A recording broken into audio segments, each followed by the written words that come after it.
Bonjour tout le monde, bienvenue à Confinement 101. Aujourd'hui, je vous présente 5 initiatives témiscamiennes dignes de mention. Tout d'abord, je tiens à préciser qu'il doit en exister énormément. Par contre, nous n'avons malheureusement pas les yeux tout le tour de la tête. Si vous en connaissez d'autres qui n'ont pas été mentionnées dans cette capsule, on vous invite à aller les inscrire dans les commentaires et à identifier le nom des personnes qui ont des initiatives dignes de mention au Témiscamingue. La toute première initiative digne de mention qu'on vous présente est une initiative de 2 couturières de la région. D'ailleurs, il y a un article de Radio-Canada écrit par Tania Neveu qui a été présenté à ce sujet. Les 2 couturières dont je vous parle se sont lancées dans la confection de matériel artisanal destiné à nos anges gardiens qui sont présentement au front dans cette pandémie. Alors la première, il s'agit de Sandra Doherty de Lorrainville qui a décidé de confectionner des bandeaux pour les oreilles parce que, alors qu'elle était de passage à l'urgence, elle a entendu des infirmières se plaindre qu'elles avaient mal aux oreilles parce que les masques pour se protéger le visage s'accrochent sur les oreilles. Alors elle a eu l'idée de confectionner des bandeaux sur lesquels les masques peuvent venir s'attacher. Elle offre la livraison à vos frais partout au Québec et en Ontario. Il y a également l'entreprise de fil en aiguille de Ville-Marie qui a évidemment dû fermer ses portes à cause de la pandémie.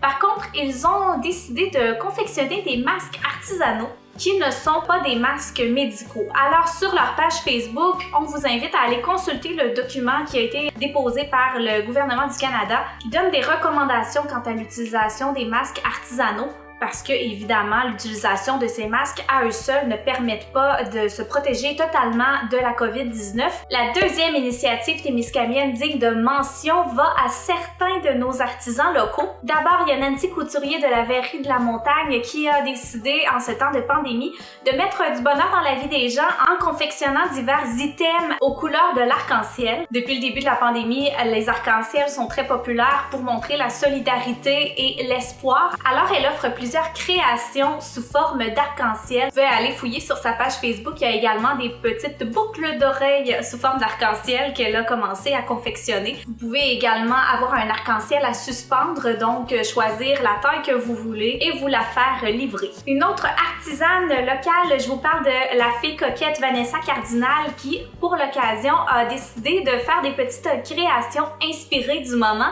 Elle a donc confectionné des boucles d'oreilles sur lesquelles il y a différents modèles d'arc-en-ciel. Alors, vous pouvez aller voir les modèles qui sont disponibles sur sa page Facebook. La troisième initiative témiscamienne digne de mention est celle d'un auteur témiscamien, Jérémy Rivard. C'est sur un groupe Facebook Témiscamien d'entraide à la COVID-19 que Jérémy Rivard a offert son livre en format numérique gratuitement à la population. Tout ce que vous avez à faire, c'est de le contacter pour qu'il puisse vous envoyer son œuvre Gévaudan. Alors, jusqu'au 20 avril, il vous propose de vous l'envoyer gratuitement. Son livre Gévaudan est en fait un suspense historique qui se déroulait en France lors de l'événement de la bête de Gévaudan. Et je vous conseille fortement d'en profiter pour aller découvrir les autres œuvres de cet artiste. La quatrième initiative témiscamienne digne de mention est celle de Pistache, la fameuse mascotte que les parents des jeunes enfants doivent peut-être connaître. Pour vous le présenter rapidement, Pistache est un membre de l'équipe des saines habitudes de vie de la Direction de la santé publique du CISAT et du CLSC de Ville-Marie. Salut les poilus! Tu me connais-tu? Je m'appelle Pistache. Pistache le chat. Normalement, il intervient principalement auprès des enfants d'âge passe-partout et même des enfants au préscolaire. Il a été conçu par Francine Marcotte, une artiste originaire du Témiscamingue, et c'est entre les mains de Christine Meunier qu'il prend vie. C'est donc grâce à elle que Pistache a fait un retour sur les médias sociaux au cours des dernières semaines et c'est également l'initiative de 2 enseignantes du Témiscamingue, Clara Meunier-Gauthier et Caroline Germain, qui se sont dit que ça pouvait peut-être être une bonne idée de faire revivre Pistache pour faire du bien aux enfants pendant ce temps de confinement. C'est alors que Pistache a sorti 4 capsules et elles sont disponibles sur la page personnelle du Facebook de Christine Meunier. Je vous mettrai par contre les liens des vidéos de Pistache et de ses capsules pour que vous puissiez le faire découvrir à vos enfants. Ma journée avait fini en jaune, même en rose, bleu, vert. Tout un arc-en-ciel, même! Et la 5e initiative témiscamienne digne de mention, c'est l'initiative de certains artistes locaux de la région. Il y a d'abord Louis Kirouac, l'ancien directeur général de la station CKVM, qui a offert une prestation sur la page Facebook de CKVM. Il nous a offert sa composition Chanceux, qui est vraiment une chanson de circonstance et qui peut mettre un petit baume de bonheur sur la période difficile qu'on est en train de vivre en ce moment. Pour faire de la place à ce qui est vraiment important, à ce qui m'allume pis qui compte vraiment.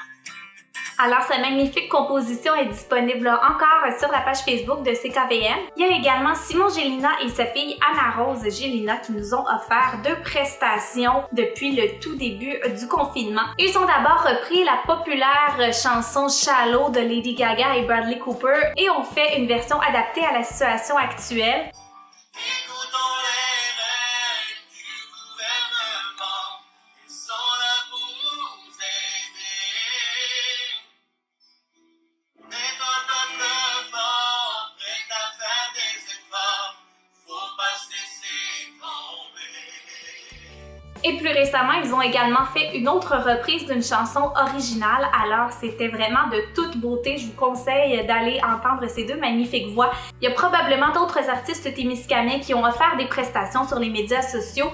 Comme je vous disais, je vous invite à aller commenter dans les commentaires le nom de ces personnes afin qu'on puisse être au courant et qu'on puisse partager le plus d'initiatives témiscamiennes possible. C'est tout pour cette capsule de confinement 101. À la prochaine!